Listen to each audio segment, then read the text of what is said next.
I think the FedEx Linehaul business is one of the most inefficient marketplaces I've ever seen. So for those of you that don't know my background, been a professional investor for over 20 years. I've run several different funds, from lots of equity funds, private equity funds, commodities funds. I've done a little bit of everything, managing many billions of dollars over the years. So an efficient marketplace is good at pricing things. So if something is of premium value, it trades at a premium price.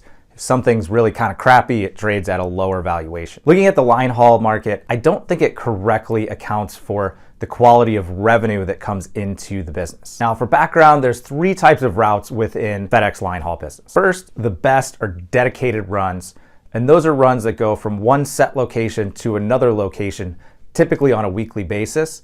And then the even better form of those are dedicated team runs, which go further distances because you have multiple drivers driving together. Now, those contracts are gold because it's consistent revenue. You know where you're going, when you're going. It's much easier to staff. That's really the highest quality of FedEx Linehaul contract. Then we have unassigned routes. So an unassigned route just means typically you're leaving from one set location to an unknown location. So these are good. It's steady, consistent business.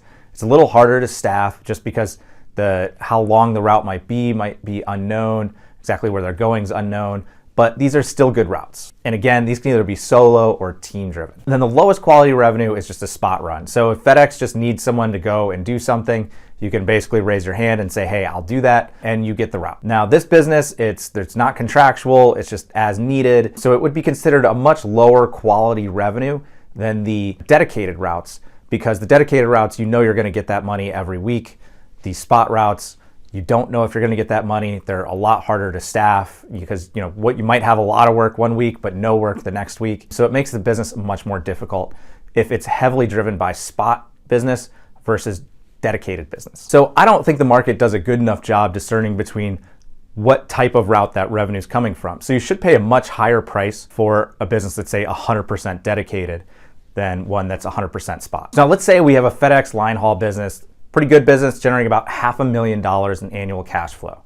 So now let's say our business one, all of that comes from dedicated routes. Then in my opinion, that business should probably sell for between 3 to 3.5 times that $500,000 cash flow. But if that business comes from spot, maybe it's only 1 time, just because you don't really have that consistency and you don't know if that business is going to continue after the acquisition. And I'd say for the unassigned, I'd probably put between 2.5 and 3%. So really the valuation range for that business generating $500,000 of cash flow could be between, say, $500,000 and $1,750,000. My guess is that the market is just going to put, say, a 2.5 times multiple on these businesses no matter how the revenue is generated.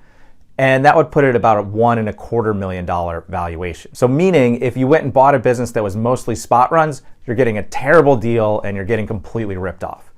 If you're going and you're buying a business that's all dedicated runs, you're getting a fantastic deal. You're buying it for less than what it's probably really worth. So you can find that golden goose that's the FedEx Linehaul, that's all dedicated routes.